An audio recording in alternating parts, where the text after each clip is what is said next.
شوق محبت اور عقیدت سے ایک مرتبہ دروشی پڑھ لیجیے۔ اللہم صلی علی محمد اللہم بارک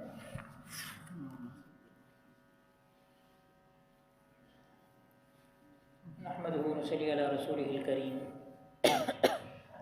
اما بعد فاعوذ باللہ من الشیطان الرجیم۔ بسم اللہ الرحمن الرحیم۔ قال اللہ تبارک و تعالی فی القرآن المجید والفرقان الحمید۔ اعوذ باللہ من الشیطان الرجیم۔ وَإِن كُنتُمْ جُنُبًا فَاطَّهَّرُوا وَإِن كُنتُمْ مَرْضَىٰ أَوْ عَلَىٰ سَفَرٍ أَوْ جَاءَ أَحَدٌ مِّنكُم مِّنَ الْغَائِطِ أَوْ لَامَسْتُمُ النِّسَاءَ فَلَمْ تَجِدُوا مَاءً فَتَيَمَّمُوا صَعِيدًا طَيِّبًا فَامْسَحُوا بِوُجُوهِكُمْ وَأَيْدِيكُمْ مِنْهُ صدق اللہ العظیم۔ عن جابر رضی اللہ عنہ قال قال رسول اللہ صلی اللہ علیہ وسلم مفتاح الجنة الصلاة ومفتاح الصلاة الطہور، رواہ احمد او کما قال علیہ الصلاۃ والسلام۔ میرے انتہائی واجب الاحترام سامعین اعظام، گزشتہ درس حدیث میں آپ کے سامنے طہارت اور طہارت میں سے وضو کے حوالے سے وضو کے کچھ فضائل احادیث کی روشنی میں اور کچھ مسائل کا ذکر کیا گیا تھا۔ عام طور پر دیکھا یہ جاتا ہے کہ بڑے مسائل کی طرف تو توجہ ہوتی ہے، لیکن جو چھوٹے چھوٹے مسائل ہوتے ہیں، سنتیں ہیں کسی بھی چیز کی، تو اس کو نظر انداز کر دیا جاتا ہے، اس کے اوپر توجہ نہیں ہوتی۔ بسا اوقات ان چھوٹی چھوٹی سنتوں کا اس قدر ثواب ہوتا ہے کہ ان کے اوپر عمل کرنے کی صورت میں اللہ رب العزت اس قدر ثواب عطا فرماتے ہیں کہ جو بندے کے ذہن و گمان میں بھی نہیں ہوتا۔ جب ایک شخص وقت نکالتا ہے، مشقت برداشت کرتا ہے، ٹھنڈے پانی سے وضو کرتا ہے، نماز کے لیے آتا ہے، سب کچھ وہ کرنے کو تیار ہوتا ہے، پھر اگر وہ سنتوں کی رعایت نہیں رکھتا تو پھر وہ کامل ثواب تک نہیں پہنچ پاتا۔ وضو کی سنتوں کے حوالے سے ذکر کیا گیا تھا کہ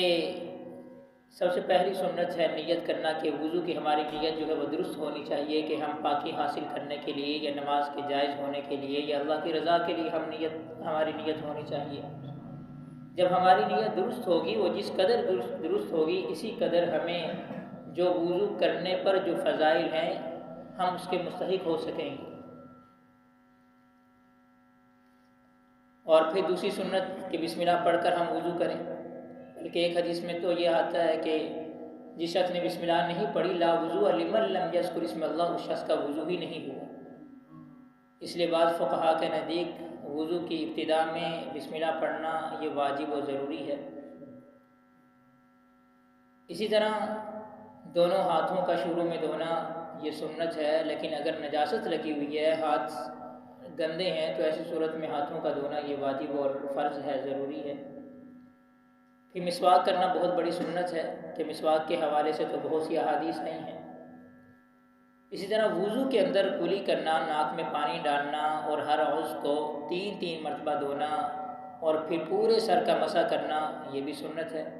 1/3 سر کا مسح کرنا یعنی جتنی ہماری پیشانی ہے اس کے بقدر مسح کرنا سر کا یہ فرض ہے، لیکن پورے سر کا مسح کرنا یہ سنت ہے۔ پھر کانوں کا مسح کرنا یہ بھی سنت ہے، اور گردن کا مسح کرنا مستحب ہے، کر لیا تو بہتر ہے، نہیں کیا تو گناہ نہیں ہے، لیکن کانوں کا مسح کرنا یہ سنت ہے، اگر چھوڑ دیا تو پھر ثواب میں کمی ہوگی۔ اسی طرح داڑھی ہے تو داڑھی کا خلال کرنا، اور پھر ہاتھوں کی انگلیوں کا خلال، پاؤں کی انگلیوں کا خلال کرنا یہ بھی سنت ہے۔ اور آج کل کا جیسے خشک موسم چل رہا ہے، اس میں تو اس چیز کا زیادہ دھیان رکھنا چاہیے کہ ہاتھوں کے درمیان کی یہ جگہیں ہیں یا پاؤں کے درمیان کی انگلیوں کے درمیان جو جگہیں ہیں تو وہ اکثر خشک رہ جاتی ہیں، تو اس لیے خلال کیا جائے، اس کو اچھی طرح سے دھویا جائے۔ اسی طرح ترتیب سے وضو کرنا کہ جیسے اللہ رب العزت نے قرآن میں فرائض کی ترتیب ذکر کی کہ پہلے آپ جو ہے وہ چہرہ دھوئیں، اس کے بعد بازو ہیں، اس کے بعد مسح ہے، اس کے بعد جو ہے وہ پاؤں دھونے ہیں، اسی ترتیب سے وضو کرنا یہ بھی سنت ہے۔ اگر ہم آگے پیچھے کر لیتے ہیں وضو تو اگرچہ ہو جاتا ہے، لیکن کامل وضو نہیں ہوتا کہ جس کے بارے میں آپ صلی اللہ علیہ وسلم نے فرمایا کہ جو آدمی اسباغ الوضو وضو کو اچھے طریقے سے کرتا ہے، کامل طور پہ کرتا ہے، تو وہ اس کو ایسا ہی ثواب ملتا ہے جیسا کہ ایک مجاہد اسلامی مملکت کی جو ہے وہ سرحد کے اوپر موجود رہ کر اسلامی سلطنت کی اور اسلامی حکومت کی جو ہے وہ اسلامی مملکت کی حفاظت کرتا ہے، اس کو جو ثواب ملتا ہے، تو جو کامل وضو کرتا ہے اس کو بھی ایسا ہی ثواب ملتا ہے۔ پھر اسی طرح پے در پہ وضو کرنا، یہ بھی جو ہے وہ آپ صلی اللہ علیہ وسلم کی سنتوں میں سے ہے۔ پھر وضو کے ٹوٹنے کے حوالے سے ذکر کیا گیا تھا کہ سبیلین میں سے یعنی دونوں شرمگاہوں میں سے کوئی بھی چیز نکلتی ہے تو اس سے وضو ٹوٹ جاتا ہے، اور پھر بدن میں سے اگر کوئی نجاست نکلتی ہے اور اس قدر ہوتی ہے جو کہ بہنے والی ہو، خون نکلا، پیپ نکلا، تو اس سے بھی جو ہے وضو نکل جاتا ہے، ٹوٹ جاتا ہے، سوائے ریشے کے یا نزلہ زکام ہے اس کے نکلنے سے جو ہے وضو نہیں ٹوٹتا۔ اس کے علاوہ کیونکہ حدیث میں اس کی نفی ہے، اس کے علاوہ دیگر نجاستوں کے نکلنے سے وضو ٹوٹ جاتا ہے۔ اب وومٹنگ ہوتی ہیں، قے ہوتی ہے، تو اگر قے جو ہے وہ کم ہے تو اس سے وضو نہیں ٹوٹے گا، لیکن اگر منہ بھر کے ہے یعنی اس کا روکنا مشکل ہو رہا ہے تو ایسی صورت میں جو ہے وضو ٹوٹ جاتا ہے۔ پھر اگر نماز کے اندر کوئی شخص قہقہ لگاتا ہے یعنی اونچی آواز سے ہنستا ہے کہ اس کی آواز تیسرے چوتھے نمازی تک پہنچتی ہے، تو ایسی صورت میں وضو ٹوٹ جاتا ہے۔ جب وضو ٹوٹ گیا تو نماز بھی ٹوٹ گئی۔ اسی طرح مباشرت فاحشہ یعنی کہ صحبت اپنی بیوی سے کرنے کی صورت میں بھی جو ہے وہ وضو ٹوٹ جاتا ہے۔ البتہ کچھ لوگوں کے خیال میں ہوتا ہے کہ کپڑے اتارنے سے یعنی برہنہ ہونے سے وضو ٹوٹ جاتا ہے، حالانکہ برہنہ ہونے سے وضو نہیں ٹوٹتا۔ اسی طرح اگر کوئی خاتون اپنے بچے کو دودھ پلائے تو اس سے بھی جو ہے وضو نہیں ٹوٹتا۔ یہ وہ چیزیں تھیں کہ گزشتہ درس میں تفصیلاً جو ہے وہ آپ کے سامنے ذکر کی گئی تھی۔ آج کے درس میں غسل کے حوالے سے کچھ مسائل کا ذکر کرنا جو ہے وہ مقصود ہے، کیونکہ یہ ابتدائی نوعیت کے ایسے مسائل ہوتے ہیں کہ بسا اوقات ہمارے بڑی عمر کے لوگوں کو، خاص طور پہ ہمارے جو نوجوان طبقہ ہے، وہ ان مسائل سے بالکل ناشنا ہوتا ہے۔ جب ہم جو واجب غسل ہے اس کو صحیح طور پر نہیں کریں گے تو لازمی سی بات ہے کہ پھر ہماری نمازیں نہیں ہوں گی، جو کہ دین اسلام کا اہم ترین رکن ہے۔ جیسے ہمارے جماعت آئی ہوئی تھی، ان میں سے ایک صاحب جو ہے بیان کرتے ہوئے کہہ رہے تھے کہ میں نے کچھ ایسے حاجیوں سے ملنے کا مجھے مطلب موقع ملا کہ ان کو وضو اور غسل کے فرائض تک کا نہیں پتہ تھا، یعنی اتنی بڑی اہم ترین عبادت کے لیے وہ جا رہے ہیں لیکن غسل کے فرائض تک کا نہیں پتہ تھا۔ اور یہ کچھ دن پہلے کچھ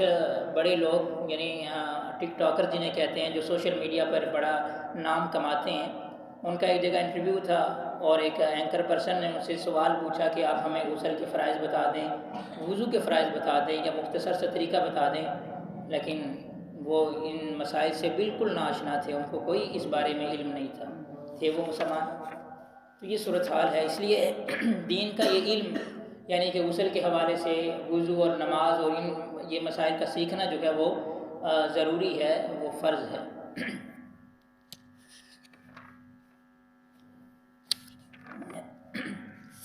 غسل کے بارے میں ایک تو عام غسل ہوتا ہے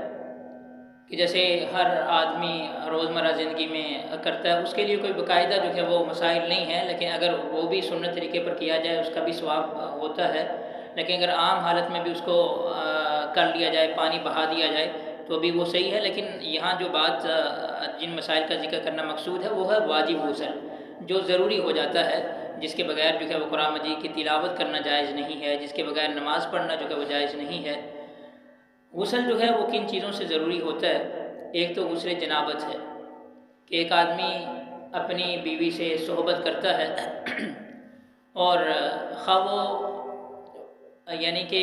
پانی یعنی واٹر ڈسچارج ہوا ہو یا نہ ہوا ہو، اس کا انزال ہوا ہو یا نہ ہوا ہو، دونوں صورتوں میں جو ہے وہ غسل واجب ہو جاتا ہے۔ دخول ہوا لیکن انزال نہیں ہوا، کیونکہ سارے باریک حضرات بیٹھے ہیں اس لیے میں تھوڑا سے کھول کے بیان کر رہا ہوں کہ مباشرت کی اور دخول ہو گیا لیکن انزال نہیں ہوا، محض دخول ہونے کی وجہ سے غسل واجب ہو جاتا ہے۔ کچھ لوگ یہ سمجھتے ہیں کہ جب تک انزال نہیں ہوگا تب تک جو ہے وہ غسل واجب نہیں ہوگا، اسی طرح اگر شہوت کے ساتھ منی کا خروج ہوتا ہے، شہوت کے ساتھ، تو بھی جو ہے وہ غسل واجب ہو جاتا ہے، چاہے وہ سوتے ہوئے ہو، چاہے جاگنے میں ہو، کسی بھی وجہ سے، کسی بھی صورت میں ہو، شہوت کے ساتھ ہو، جذبے و جوش کے ساتھ ہو تو اس کے ساتھ غسل واجب ہوتا ہے۔ لیکن اگر کمزوری کے ساتھ جو ہے وہ خروج ہو جاتا ہے تو ایسی صورت میں غسل جو ہے وہ واجب اور فرض نہیں ہے۔ اسی حوالے سے حضرت ابو ہریرہ رضی اللہ تعالیٰ عنہ کی حدیث فرماتے ہیں، نبی اکرم صلی اللہ علیہ وسلم نے فرمایا، اذا جلس احدکم بین شعبہ الاربع، تم میں سے جب کوئی اپنی بیوی کے 4 حصوں کے درمیان بیٹھے، یعنی کہ اس سے صحبت کرے، ثم جہدہا، اس سے صحبت کی کوشش کرے،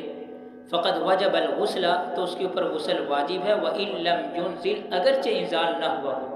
یعنی صرف دخول ہو گیا تو اسی سے جو ہے وہ غسل اس کے اوپر واجب ہو جاتا ہے، انزال ہونا ضروری نہیں ہے، انزال ہو گیا تو بطریق اولیٰ جو ہے وہ غسل واجب ہو جائے گا۔ اسی طرح جو خواتین ہیں،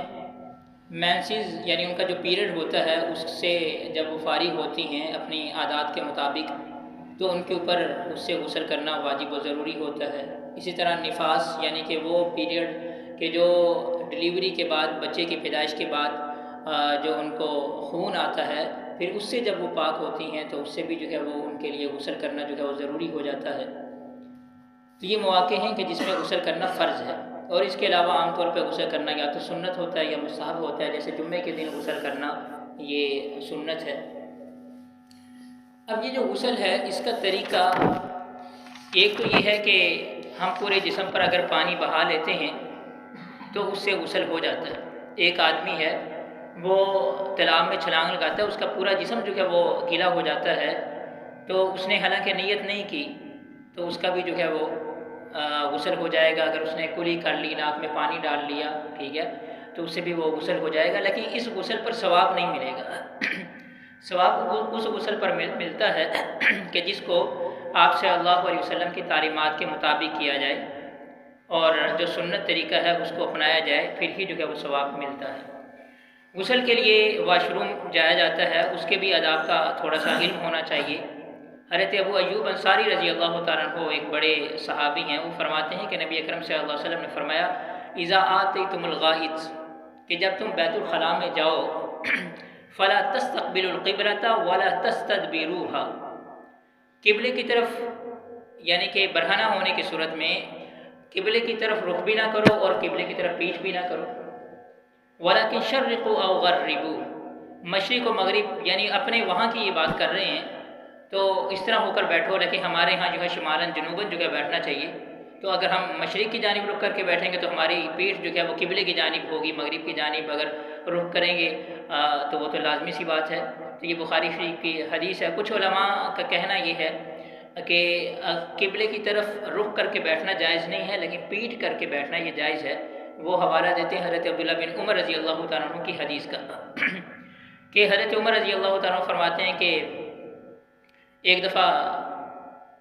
میں حضرت حفصہ رضی اللہ تعالیٰ عنہ کے گھر آیا، یعنی اپنی بہن ام المؤمنین حضرت حفصہ رضی اللہ تعالیٰ عنہ کے گھر، تو میری اچانک میں چھت پہ چڑھا، اچانک نظر آپ صلی اللہ علیہ وسلم پر پڑی جو کہ قضاء حاجت فرما رہے تھے، مستدبر القبلہ مستقبل الشام، اس حال میں تھے کہ آپ کی جو ہے وہ پیٹھ قبلے کی جانب تھی اور آپ کا رخ جو ہے وہ شام کی جانب تھا۔ یعنی حضرت عبداللہ بن عمر کی حدیث سے یہ بات سمجھ آتی ہے کہ قبلے کی جانب اگر پیٹھ ہے تو ایسا کرنا جائز ہے۔ وہ علماء کہتے ہیں کہ آپ کا اپنا رخ قبلے کی جانب یہ کرنا صحیح نہیں ہے، لیکن آپ اپنی پیٹھ کر سکتے ہیں۔ لیکن ہمارے ہاں عند الاحناف جو ہے وہ نہ ہی پیٹھ کرنا جائز ہے اور نہ ہی اپنا رخ کرنا جائز ہے، کیونکہ دونوں احادیث کے درمیان جب تعارض آ جاتا ہے تو ایسی صورت میں ان احادیث کے اوپر عمل ہوتا ہے جو احادیث آپ صلی اللہ علیہ وسلم کی قولی ہیں، جس میں آپ صلی اللہ علیہ وسلم نے وضاحت فرمائی ہے، جس کو آپ ذکر فرمایا ہے۔ کیونکہ عملی صورت میں ممکن ہے کہ آپ صلی اللہ علیہ وسلم کو رخصت ہو کہ جس جانب بھی آپ رخ کر کے قضاء حاجت فرمائیں، ہو سکتا ہے کہ، لیکن آپ صلی اللہ علیہ وسلم کی جو قولی احادیث ہیں جو آپ نے امت کے لیے فرمائی ہیں، یہ حدیث نہیں، اس کے علاوہ اور بہت سی احادیث ہیں، ان کے اندر اس بات کی صراحت موجود ہے کہ استقبال قبلہ بھی جائز نہیں ہے کہ قبلے کی طرف رخ کر کے قضاء حاجت کرنا، اور استدبار قبلہ بھی جو ہے وہ جائز نہیں ہے، اس سے بھی جو ہے وہ منع کیا گیا ہے۔ جیسے ہم صحرا میں ہوں یا چار دیوار کے اندر ہوں تو ہمارے لیے پاؤں جو ہے وہ قبلے کی طرف کرنا جو ہے وہ جائز نہیں ہے۔ اسی طرح جو ہے وہ برہنہ ہونے کی صورت میں اپنا رخ کرنا یا پیٹھ کرنا بھی جائز نہیں، کیونکہ بعض علماء کہتے ہیں کہ اگر آپ چار دیواری میں ہیں تو آپ جو ہے وہ برہنہ ہونے کی صورت میں اپنی پیٹھ جو ہے وہ قبلے کی طرف کر سکتے ہیں، لیکن اگر صحرا میں ہیں تو نہیں کر سکتے، لیکن ہمارے ہاں ہر موقع پر جو ہے وہ اس طرح سے جائز نہیں ہے، یہ آداب میں سے ہے۔ اسی طرح سر ڈھانپنا بھی، یعنی اگر آپ بیت الخلاء میں جا رہے ہیں کہ سر ڈھانپ کر جانا، یہ بھی سنت ہے۔ حدیث میں آتا ہے کان اذا دخل رسول اللہ صلی اللہ علیہ وسلم لبس خزاءہ وغط رأسہ، جب آپ صلی اللہ علیہ وسلم بیت الخلاء تشریف لے جایا کرتے تھے تو جوتے پہنا کرتے تھے اور پھر سر ڈھانپ کر جو ہے وہ آپ صلی اللہ علیہ وسلم سر مبارک ڈھانپ کر آپ تشریف لے جاتے تھے، اور ویسے بھی آپ صلی اللہ علیہ وسلم نے ہمیشہ اپنا سر مبارک ڈھانپا ہے، الا یہ کہ تیل کا استعمال کیا ہو، تازہ تازہ تیل لگایا ہو تو اس وقت جو ہے وہ آپ صلی اللہ علیہ وسلم ننگے سر ہوا کرتے تھے۔ تو اس کے علاوہ عام طور پر آپ صلی اللہ علیہ وسلم نے جو ہے عمامے کا استعمال کیا ہے۔ اور پھر اسی طرح دعا ہم میں سے ہر ایک کو یاد ہونی چاہیے، اللہم انی اعوذ بک من الخبث والخبائث، اور یہ دعا واش روم میں داخل ہونے سے پہلے جو ہے وہ باہر پڑھ کر پھر داخل ہونا چاہیے۔ بایاں پاؤں جو ہے وہ اندر رکھنا چاہیے، اور پھر حدیث میں یہ آتا ہے کہ جب آپ بیٹھنے کے قریب ہوں تب جو ہے وہ اپنے لباس جو ہے وہ نیچے کریں۔ اور پھر اسی طرح اگر آپ کے پاس کوئی ایسی چیز ہے کہ جس کے اوپر اللہ لکھا ہوا ہے یا کوئی آیت کریمہ ہے تو اس کو اتار دینا چاہیے۔ آپ صلی اللہ علیہ وسلم کے پاس ایک انگوٹھی تھی جس کے پر اللہ محمد رسول اللہ لکھا ہوا تھا، تو آپ صلی اللہ علیہ وسلم جب بھی جو ہے بیت الخلاء جایا کرتے تو حدیث میں آتا ہے کہ اذا دخل الخلاء نزع خاتمہ، تو آپ صلی اللہ علیہ وسلم اپنی اس انگوٹھی کو اتار دیا کرتے تھے۔ اور پھر اسی طرح یہ بھی آداب میں سے ہے کہ بائیں ہاتھ کا استعمال کرنا چاہیے، دائیں ہاتھ کے استعمال سے آپ صلی اللہ علیہ وسلم نے جو ہے وہ منع کیا ہے کہ آپ جو ہے استنجا کرتے ہوئے بائیں ہاتھ کا استعمال کریں، اور پھر اس دوران جو ہے وہ کسی سے بات چیت نہ کریں۔ آپ صلی اللہ علیہ وسلم کی ایک حدیث ہے کہ اللہ رب العزت نے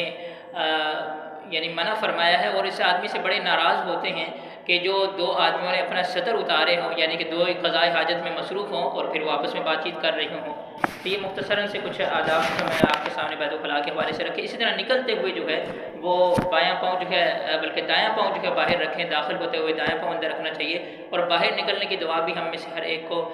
آتی ہوگی اور آنی بھی چاہیے۔ غفرانک الحمدللہ الذی اذهب عنی الاذی وعافانی، اگر پوری نہیں بھی یاد تو کم از کم جو ہے وہ غفرانک پڑھ لینا چاہیے۔ غفرانک کا مطلب ہے اللہ میں تجھ سے جو ہے وہ مغفرت کا طلبگار ہوں۔ تو غسل کی بات، غسل کے اندر 3 فرض ہیں۔ نمبر 1 کلی کرنا، کلی کرنا وضو کے اندر سنت ہے لیکن غسل کے اندر فرض ہے۔ اسی طرح ناک میں پانی ڈالنا یہ بھی غسل کے اندر فرض ہے، اور پورے جسم پر پانی کا بہانا غسل کے اندر فرض ہے۔ یہ 3 فرائض جب ادا ہو جائیں گے تو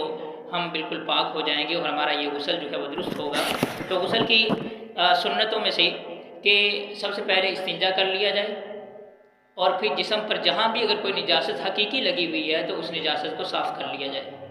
اس کے بعد اپنے دونوں ہاتھوں کو، بلکہ اس کی نیت کر لینا، جیسے وضو کے شروع میں نیت کرنا سنت ہے تو غسل کے شروع میں بھی نیت کر لینا، پاکیزگی کی یا اللہ رب العزت کی رضا کی نیت کر لینا یہ بھی سنت ہے۔ اور بسم اللہ الرحمن الرحیم پڑھ کر غسل کرنا، یعنی آپ باہر پڑھ کر اندر چلے جائیں، ٹھیک ہے، یہ بھی سنت ہے۔ اور پھر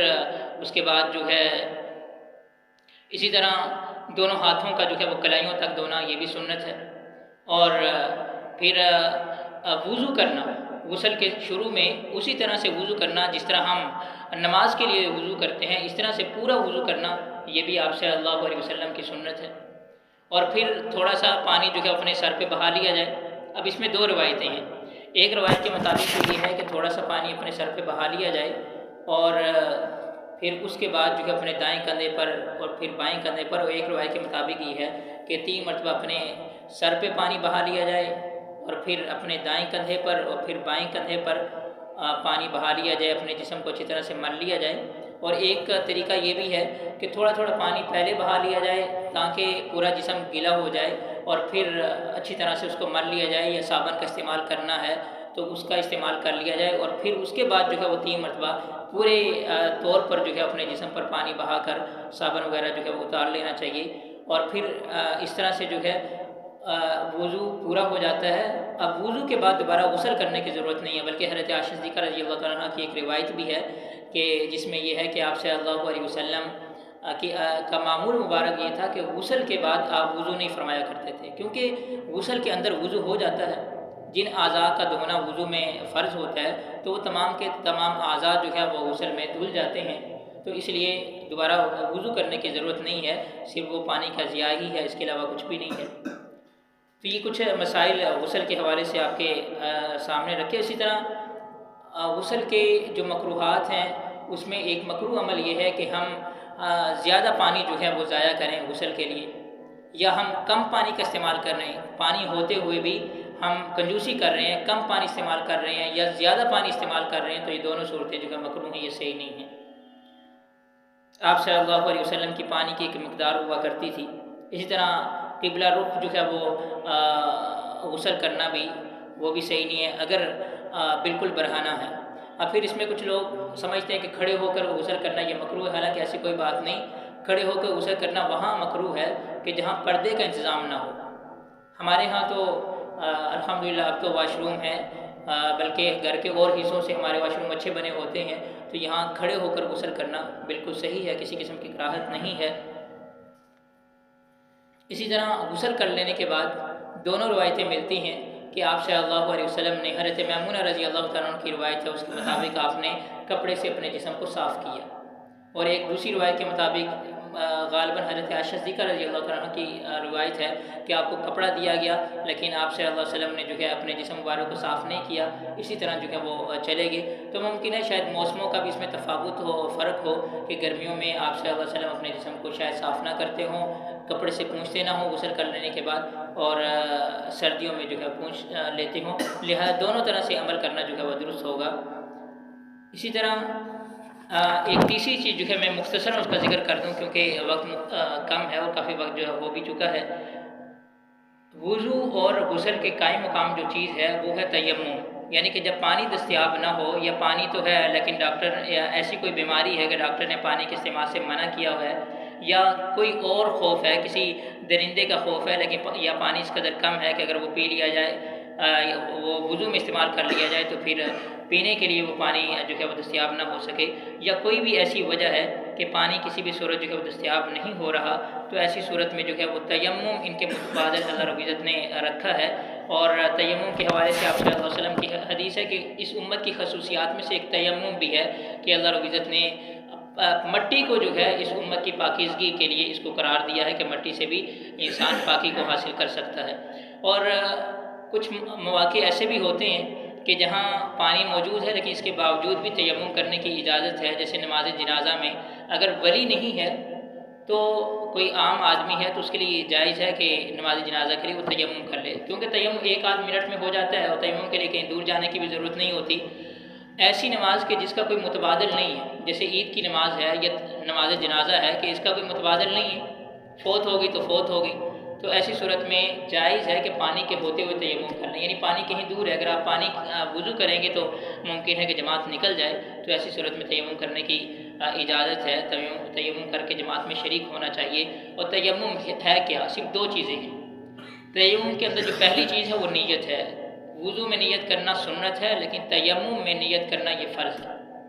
اور نیت بالکل آسان سی ہوتی ہے، کیا ہے کہ طہارت حاصل کرنے کے لیے، پاکیزگی حاصل کرنے کے لیے، یا اللہ کی رضا کے لیے، یا نماز کو جائز کرنے کے لیے جو ہے وہ نیت ہو، تو یہی جو ہے وہ تیمم کی نیت ہے۔ اور دوسری جو چیز ہے وہ دو ضربیں ہیں، یعنی پہلی مرتبہ کسی بھی ایسی چیز پہ تیمم کرنا جائز ہوتا ہے کہ جو مٹی ہے یا مٹی کے جنس میں سے ہے۔ مٹی کے جنس میں سے ہونے کا مطلب یہ ہے کہ وہ چیز جل کر راکھ نہ اس کی بنتی ہو، یا وہ جل کر پگھلتی نہ ہو، جیسے سونا چاندی لوہا وغیرہ، تو اس کے اوپر ایسی کوئی چیز ہے تو اس کے اوپر جو ہے مٹی یا تیمم کرنا جو ہے وہ جائز ہے۔ اسی طرح اگر کوئی چیز ہے اس کے اوپر کوئی گرد و غبار پڑی ہوئی ہے، مٹی پڑی ہوئی ہے، ہلکی سی اس کی تہ جمی ہوئی ہے، تو اس کے اوپر بھی جو ہے وہ تیمم کرنا جو ہے وہ جائز ہوگا۔ تو دو ضربیں ہیں نیت کے بعد۔ پہلی ضرب یہ ہے کہ اس چیز کے اوپر، یا جیسے دیواریں ہوتی ہیں اگر اس کے اوپر روغن وغیرہ نہیں ہوا، جیسے ہماری یہ باہر کی دیوار اینٹوں والی، تو اس کے اوپر بھی تیمم کرنا جو ہے وہ صحیح ہوگا۔ تو ایک ضرب لگا کر، یعنی ہاتھ جو ہے اس مٹی پر مار کر، پھر تھوڑے اگر مٹی زیادہ لگ گئی تو اس کو جھاڑ لیا جائے، اگر مزید زیادہ لگے تو اس کے اوپر پھونک مار لی جائے، ویسے ایسے تو اب یہ ضروری نہیں ہے کہ پورے ہاتھوں کو مٹی لگی ہو تو وہی تیمم ہوگا، بس ایک حکم کو پورا کرنا ہوتا ہے۔ تو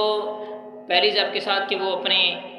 چہرے پر جو ہے پورا اس کو کور کر لیا جائے، کہ جیسے وضو میں ہم دھوتے ہیں اپنے چہرے کو، اسی طرح تیمم کے اندر بھی ہماری کوئی جگہ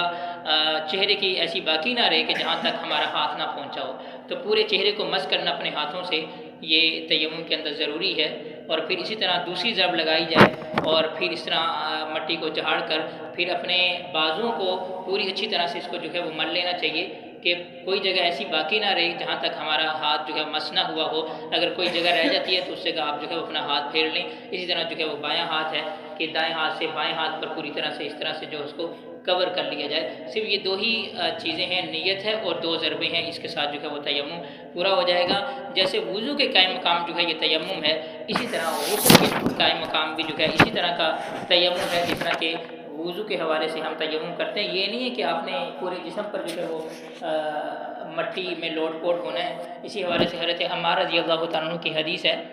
وہ فرماتے ہیں کسی نے حضرت عمر رضی اللہ تعالیٰ عنہ سے جو ہے مسئلہ پوچھا کہ وہ جنبی تھے، پانی موجود نہیں تھا، تو حضرت عمر رضی اللہ عنہ سے مسئلہ پوچھا تو حضرت عمار رضی اللہ تعالیٰ عنہ موجود تھے، تو وہ کہنے لگے کہ اے عمر، آپ کو یاد ہوگا کہ ایک مرتبہ ایسا ہی ہوا کہ ہم کسی سفر پہ تھے یا جنگل میں تھے تو پانی موجود نہیں تھا، تو ایسی صورت میں نے حضرت عمار فرماتے ہیں میں تو مٹی میں لوٹ پوٹ ہو گیا، یعنی کہ پوری طرح سے اپنے آپ کو